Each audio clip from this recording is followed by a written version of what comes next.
I should have known something was terribly wrong the moment I heard Clara's muffled voice through the door that day. It started like any other Saturday morning. I was pottering around the kitchen, enjoying a rare moment of quiet solitude before the rest of the house stirred to life.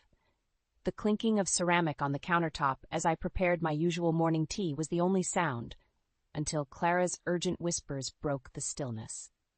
At first, I thought maybe she was on the phone with a friend, keeping her voice hushed so as not to wake Ethan. But as I paused to listen, the harsh, conspiratorial tone set me on edge.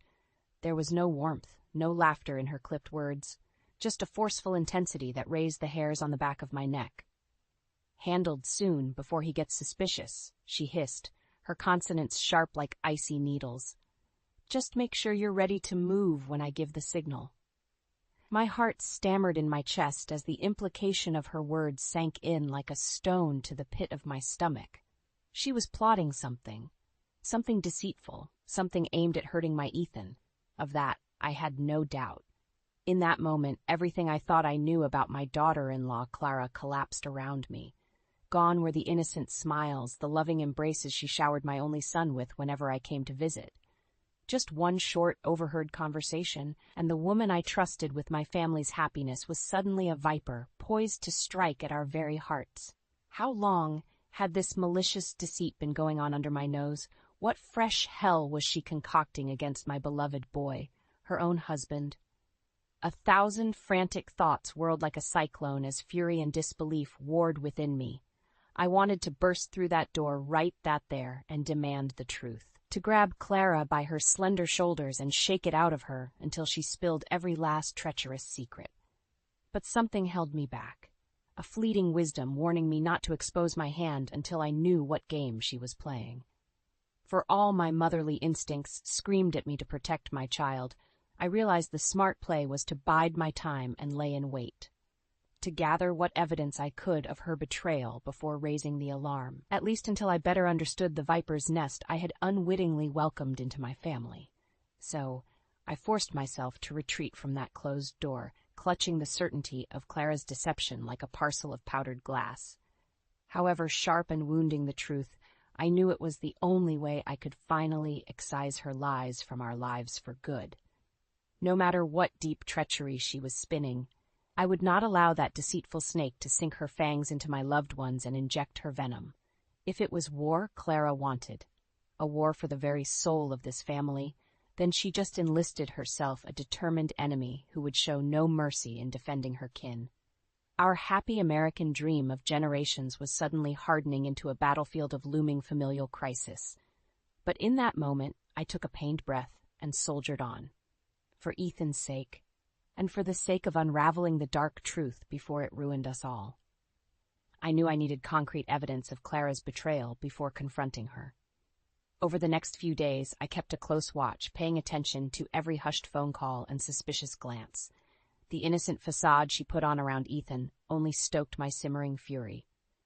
Finally, the break I was waiting for came when Clara left her laptop unattended in the living room one afternoon. A huge risk, considering what incriminating trails may be lurking in her digital footprints. I wasted no time seizing the opportunity to uncover the truth. With shaking hands, I lifted the laptop's lid, dreading what I might find, and that's when I saw it.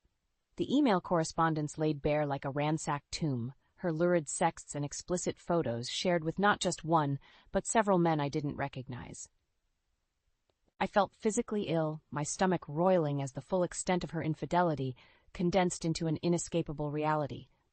But even worse were the paper trails indicating her intentions to siphon money from Ethan's inheritance after taking out a secret life insurance policy.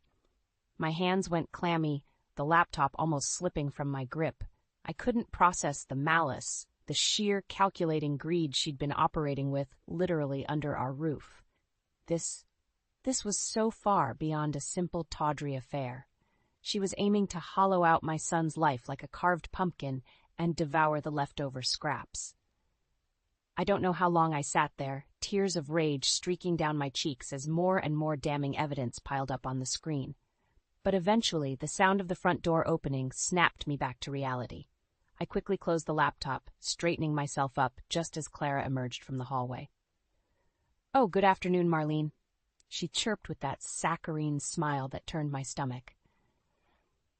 "Is everything okay?" I stared back at her, struggling to mask the disgust seething behind my eyes. She looked so unbearably smug, not an inkling of guilt over the depraved acts she'd been carrying out. In that moment, I wanted nothing more than to grab her by her pretty, lying mouth and, no, I couldn't give in to that impulse, as satisfying as it may be. Not without irrefutable proof to back me up when the inevitable denials came. Steadying my nerves, I forced the most level tone I could manage. "Clara, we need to talk about what I found on your computer just now." Her eyes went wide, those loathsome lips parting in a small O as the implication sank in. But just as quickly, her expression contorted into a sneer. "How dare you go through my private things, you nosy old bat," she spat, all hints of sweetness evaporating like mist. "What, did Ethan put you up to this, trying to pin something on me so you can cry victim?" I recoiled at her venom, appalled at how quickly she went on the attack. But that contemptible, transparent attempt at reversal only strengthened my resolve. I would not be cowed by this vicious succubus a moment longer. "Don't insult my intelligence with your lies, you faithless snake," I shot back, feeling the words ripping up from my gut. "I saw everything on there, the texts, the videos, the policy info.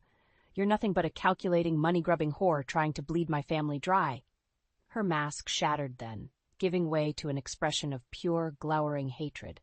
This was the real Clara, the soulless harpy hiding beneath cheap cosmetics and vapid smiles. As she opened her mouth to surely spew more venom in her sad defense, I held up a hand to silence her. "Save your pathetic denials. We're done here, you and I. One way or another, I'm going to make sure Ethan sees your worthless soul for what it truly is. Your grip on this family is slipping, you treacherous snake, and I'll spend every last breath ensuring you slither back to the gutter you came from." With that vow lingering in the air like a prophecy, I turned on my heel and stormed out, leaving her to stew in the putrid mess of her own making. She'd been unmasked, her decade-long charade shattered beyond repair. From here on out, it was scorched earth. Or so, help me, Clara would rue the day she dared make an enemy of this mother's wrath. After my explosive showdown with Clara, I knew I needed to make my next moves very carefully. As much as I wanted to scream the truth from the rooftops and watch her world burn, a small voice of reason warned me to be strategic.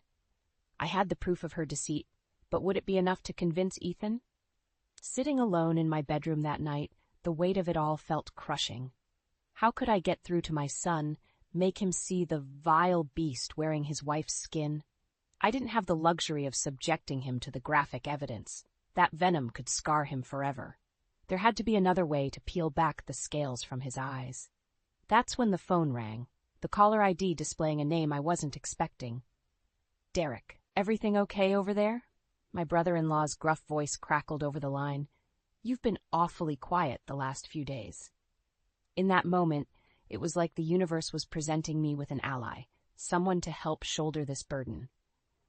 Fighting back tears, I quickly unloaded everything to Derek. The overheard conversation, the emails, the videos, all of Clara's sordid transgressions laid out. There was a long pause before he finally responded, rage simmering in his tone, that godless little harlot. We spent the next few hours strategizing, knowing we needed an airtight case to make Ethan a true believer. As much as it killed me, Derek warned that simply dumping the evidence on him could push Clara to retaliate, try to manipulate the narrative her way. We need to bait her into slipping up, get her nefarious plans on record, so that Snake has nowhere left to wiggle, he said, his words like arcs of electricity reigniting my dwindling resolve. With his help, I began meticulously documenting Clara's daily activities, taking screenshots of her shadier behavior and cataloging every incident that reeked of deception. We'd get that hellspawn to show her true ugly colors eventually, and by God, Ethan would bear witness. And we had an ally in a very unlikely place. Derek's own daughter, Lena, my sweet, mild-mannered niece. When I finally confided the truth to her, the blaze that erupted in her eyes was stunning, almost feral. "That backstabbing bitch has violated the sanctity of this family," she hissed, more venom than I'd ever heard from her gentle lips. "Count me in to help take her down. I won't let that whore get away with this." With Lena joining the cause, The chink in Clara's facade finally began to show ever so slightly. My niece took great delight in concocting subtle ways to shake that wretched harpy's confidence, keeping her always just a bit off-kilter and paranoid, knowing we lurked around the corner. Every sidelong glance, every bitten lip and shift of the eyes when we'd suddenly appear, felt like a delicious victory. Clara was the trapped rat for a change, her beady eyes darting around as the jaws of ruination began closing in. Just a bit longer, and she'd slip up spectacularly. Gone were any hesitations about ruthlessly exposing this schemer's depravity. With Derek and Lena by my side, I knew I had the family's full might aligned against Clara's sadistic machinations. For months, that godless vulture had been feeding on our love, our trust, but now the predator was about to become the prey. Whichever hole Clara thought she could slither out of this through, we would seal it shut, without mercy. Her despicable reign of betrayal was nearing its inevitable, fiery end. And as the splinter of loved ones committed to her demise, we would ensure the inferno that consumed her left no secrets remaining. With Derek and Lena fully committed to our cause, we knew the key was to bait Clara into revealing the full extent of her nefarious intentions. Simply confronting her again would only cause her to lash out with more denials and manipulations. No, this venomous serpent needed to be flushed completely into the open. Our best shot was to dangle something irresistible in front of her greedy snout, an opportunity she couldn't refuse to take advantage of and swindle from Ethan. Derek had the perfect scheme, one that made my stomach churn with guilt, but was ultimately necessary for the sting operation. We set up an investment plan, make it look incredibly lucrative. He explained in hushed tones over coffee one morning. Give Clara all the breadcrumbs to sniff out, passwords, financial details, everything she needs. You want us to tempt her? I shook my head slowly. Deceiving her is one thing, but concocting an entire fabrication feels like we're stooping to her level of moral bankruptcy? Lena interjected, eyes blazing with determination. That's exactly the point, Aunt Marlene. We can't play by the rules with someone as unscrupulous as that two-faced gutter rat. We lay the perfect trap to make her true nature inescapable. As much as it turned my stomach, I knew they were right. Clara had declared war on our family a long time ago. Our mutually assured destruction was the only path to excising her malignancy for good. Okay, I relented with a weary sigh. If this is what it takes to rid us of that toxic succubus, let's do it. What's the play? Over the next few weeks, we carefully constructed an airtight honeypot tailored to appeal precisely to Clara's insatiable greed and blatant disregard for ethics. A too-good-to-be-true investment vehicle with documents and financials readied, just waiting for her thieving tendrils to start slithering all over it. Derek and I played the parts of bumbling family members, feigning confusion over these perplexing investments as Clara's eyes gleamed with avarice. It made me want to vomit, watching her perfectly conceal the ravenous glee behind that vapid beauty queen smirk as the trap was set. You know, these financials seem complicated, Derek said one afternoon as we discussed the details over lunch. I really could use someone smarter with this kind of thing to take a look. Like piranha scenting blood in the water, Clara's whole demeanor shifted, her carefully practiced look of concern barely masking the predatory hunger in her dark eyes. Oh, Derek, you know I'm always happy to help out however I can with this sort of thing. She chirped in that saccharine lilt that made my molars grind. Why don't you pass those documents along and I'll take a look this evening? No pressure at all, but I'd hate to see an opportunity slip through the cracks. The dewy-eyed look of faux innocence she shot my way caused a flare of anger to surge through me. That forked tongue might as well be lashing out between her deceitful lips. But I bit back the venom welling up, forcing myself to play along. Are you sure, dear? I feel just awful piling more on your plate. Absolutely. Think nothing of it. The raptor gave a disarming chuckle, waving away my faux concern with perfectly manicured talons. It'll be my pleasure to lend my expertise. I'll go over each and every detail to make sure we don't miss a single lucrative window. I caught the briefest of looks between Lena and Derek, then a momentary flicker of disgust at the shameless deceit saturating Clara's every word. But we all remained steadfast, treading carefully as the viper began uncoiling itself around our tempting lure. Thank you so much, dear. I can always count on you to look out for this family's best interests, I said, forcing the most warm, grandmotherly tone I could muster as the muscles in my jaw clenched. Whether Clara believed the sincerity in my voice or not, she simply offered one of her plastic smiles in return, already lost in the first visions of her duplicitous plundering. Like capturing a venomous serpent, we held our breath, waiting for her to fully slither into the trap's confines. The first phase was complete. Now all that remained was springing it shut, sinking our fangs into the very heart of this deception before ripping Clara's facade to shreds once and for all. With Clara thoroughly ensnared by the bait we'd laid out, all that remained was to reel her in for the ultimate undoing. Anticipation coursed through me with every concealed glance I caught of her poring over the fabricated investment details. The arrogant smirk curling her lips told me everything. This was the moment she'd burn her last credible mask to ashes. The plan was for Lena to take the lead, playing the role of naive accomplice to draw Clara's full corruptive forces into the open. As the youngest of us, she could most easily appeal to that Black Widow's sense of overconfidence and make her slip up fatally. I just don't quite understand these prospectus forms, Lena said with perfectly feigned confusion one evening as Clara leaned over the documents. It all seems so complicated, definitely more than I'm equipped to handle. That was Derek's cue to make an overly theatrical show of heading out.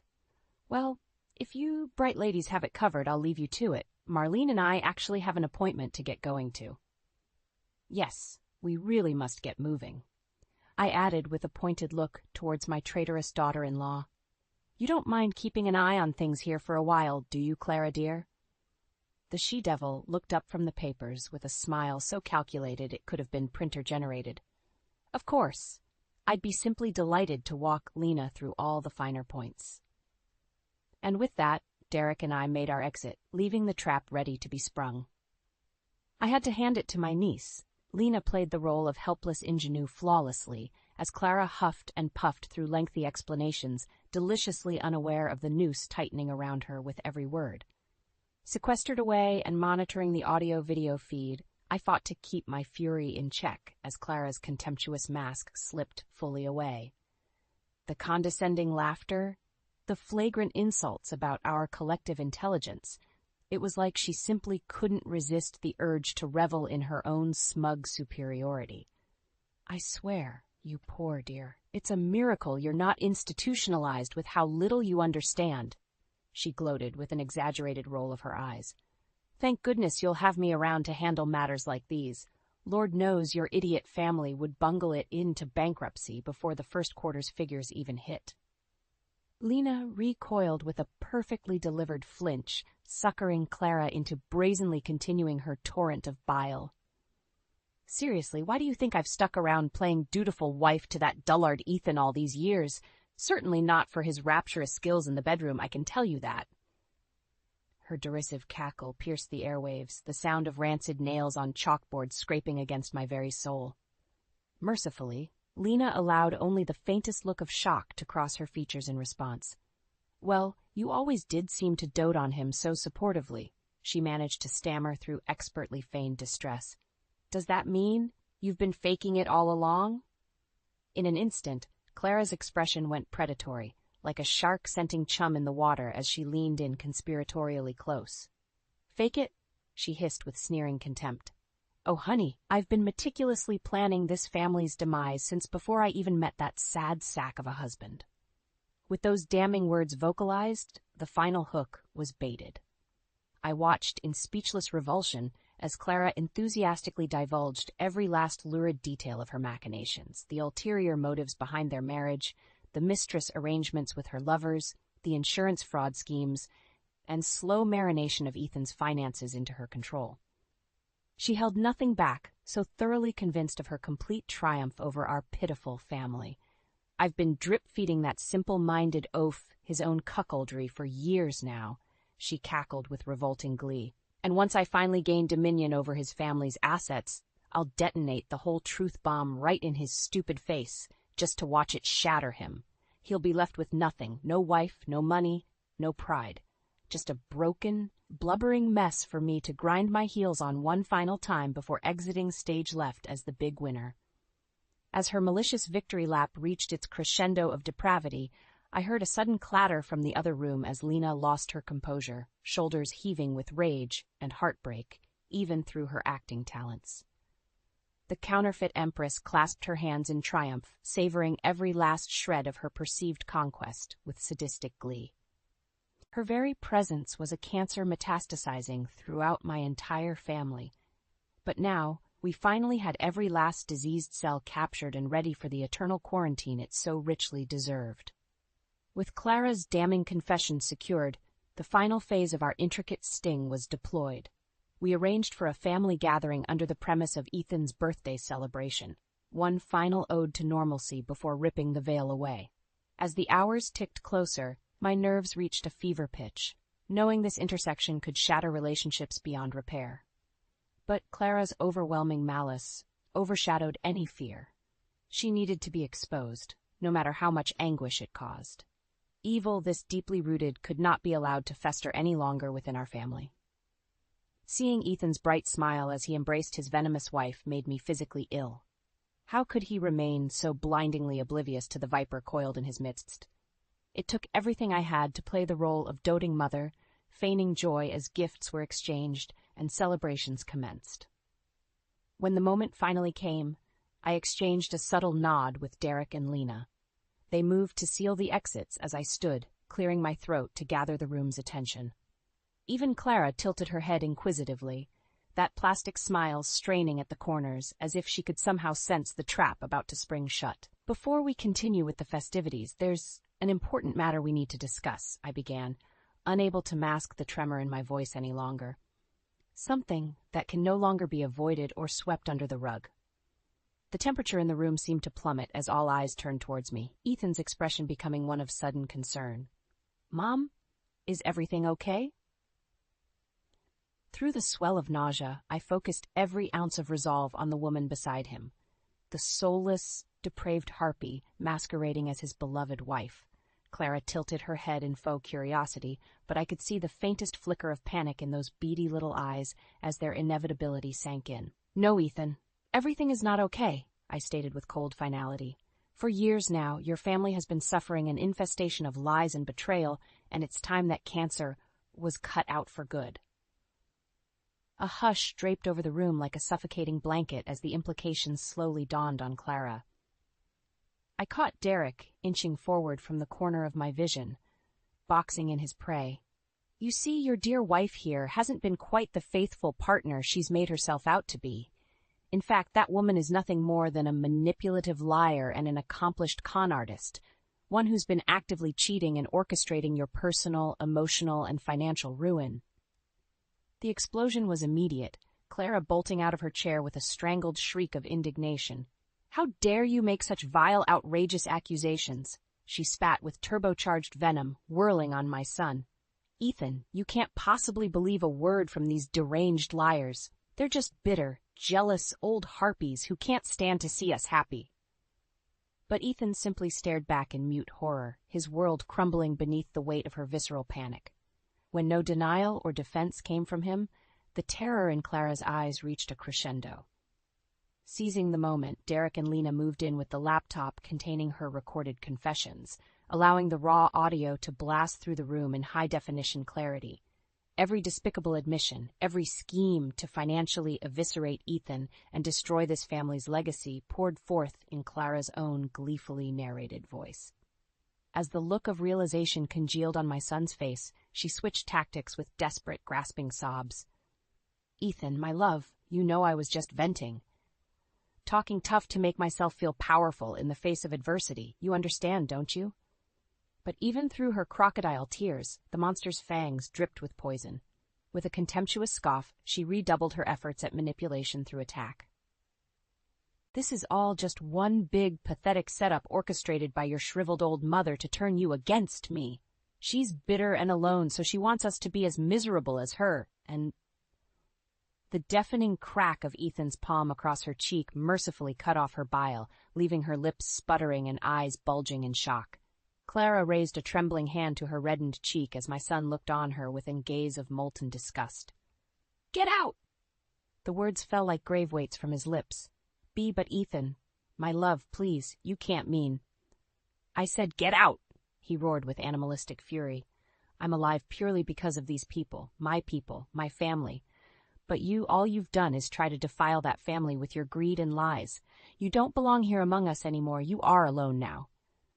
I watched in stunned silence, my heart in splinters, as Clara's entire world collapsed around her like a grotesque imitation of a human being.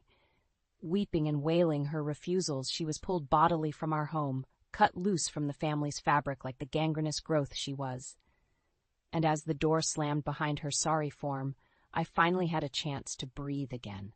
The serpent had been severed from our brood, her venom finally defanged for good. In the aftermath of Clara's cataclysmic unmasking, the silence that blanketed our home was deafening. Like the uneasy calm after a tornado's passing, we were left to take stock of the upheaval and devastation left in its wake. Ethan retreated into a shell of mute shock and betrayal, unable to even look me in the eye.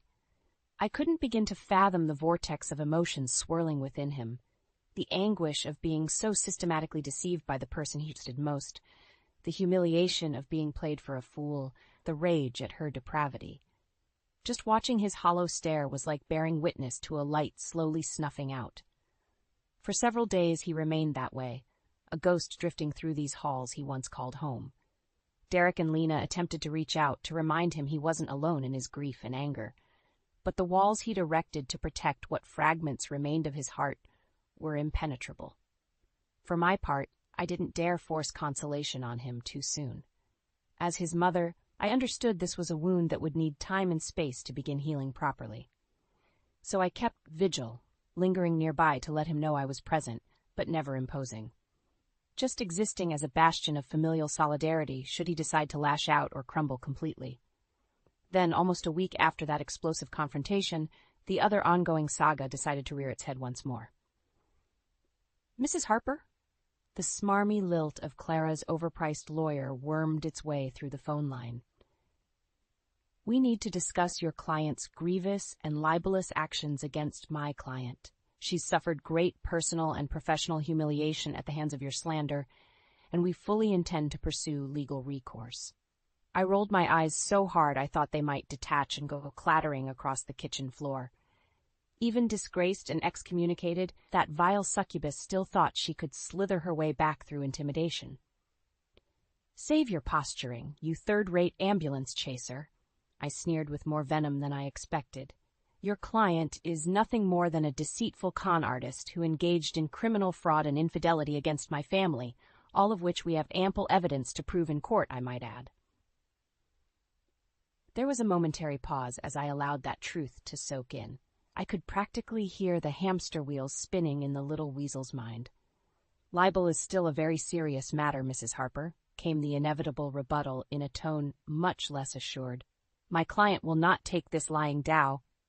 "Then I warmly encourage her to pursue this case and fulfill her martyr complex," I interrupted, balling my free hand into a fist so tight I could feel the nails cutting crescents into my palm. "Because I can guarantee you the fallout of that deposition. The evidence will enter, the witness testimonies will compel, the sordid details that will be dragged out into the light of public record will reduce any remaining shreds of her credibility and reputation to ashes, unless she has a hankering for ending up completely destitute financially and socially."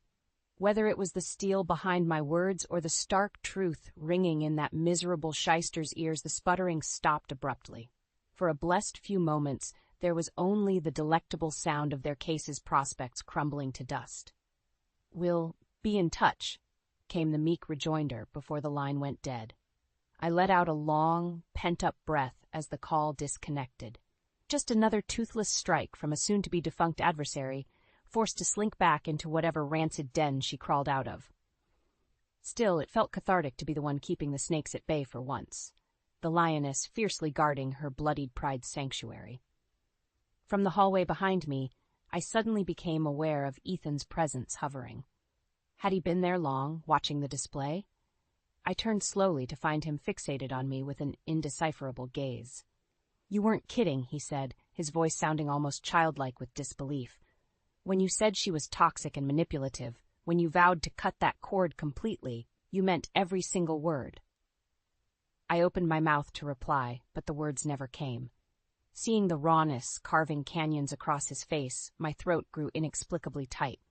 Before I could regain my bearings, Ethan had crossed the distance between us and pulled me into a stranglingly fierce embrace.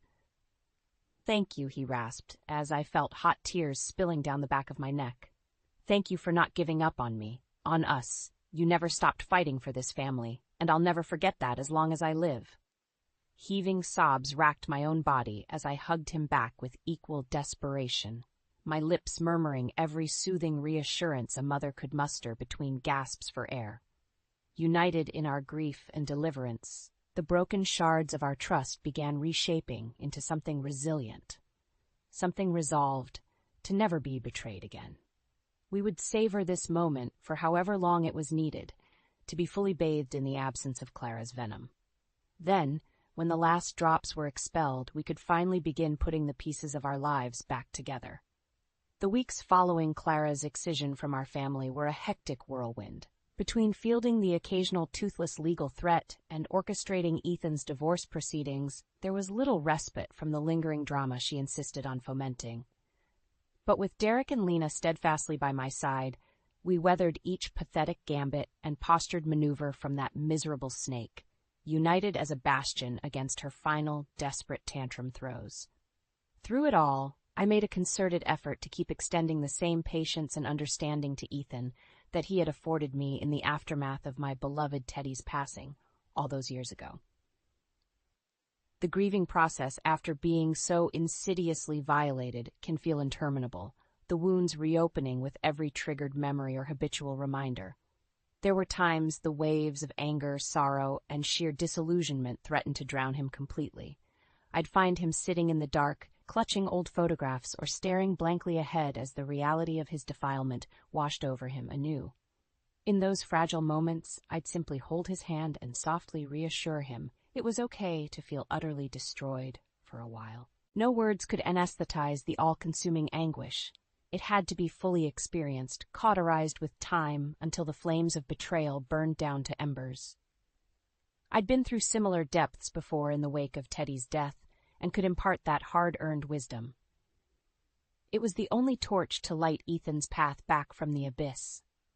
As the proceedings wrapped up and Clara was expunged from his life for good, I could sense my son's scarred spirit beginning to slowly mend. The once hollow gaze regained tiny flickers of life and resilience. Each day saw him engage more fully with the world, rediscovering those simple joys and passions that she had systematically leached away. It wasn't an easy journey by any stretch, and there were certainly setbacks and backslides along the way. Forgiveness would prove the longest hurdle, both for Clara's unforgivable sins and his own self-pardoning for being so blasely blind to them. But we pressed on as a united front, applying familial love and understanding as healing salves whenever the old wounds began to fester. Then, a little over a year after that awful night of deliverance, I caught a glimpse of the light finally piercing through the storm clouds. Derek, Lena, and I had come over to Ethan's place for a small family dinner, our presence no longer stiflingly overbearing. As we sat around the table chatting over heaping plates, my son suddenly raised his glass in our direction. Can I just take a moment to propose a toast?" His voice sounded stronger, more assured than it had in months. "To the 3 people who saved my life in more ways than I can properly articulate." He turned to Derek first, offering a respectful nod. "You were the strategist, the voice of cold, pragmatic reason when my whole world was crumbling. If not for your insights and careful planning, I might still be trapped under that vile woman's control, wasting away in oblivion." Derek accepted the praise with a humble dip of his head. Ethan's gaze then fell on Lena, shining with unmistakable reverence. "You were our secret weapon, the warrior princess who stared true evil right in the face without flinching. I'll never forget your bravery, your commitment to defending me, defending all of us, from that. He trailed off with a pained look before recovering, his features hardening. That a succubus like Clara was even allowed to smear her darkness across our family is a sin I'll spend lifetimes atoning for. But you were the light that cut through and banished her for good." Lena flushed under the weight of such admiration, flashing a reassuring smile. Finally, Ethan's eyes found their way to me, shimmering with a soulful depth that instantly reopened the cracks in my heart all over again.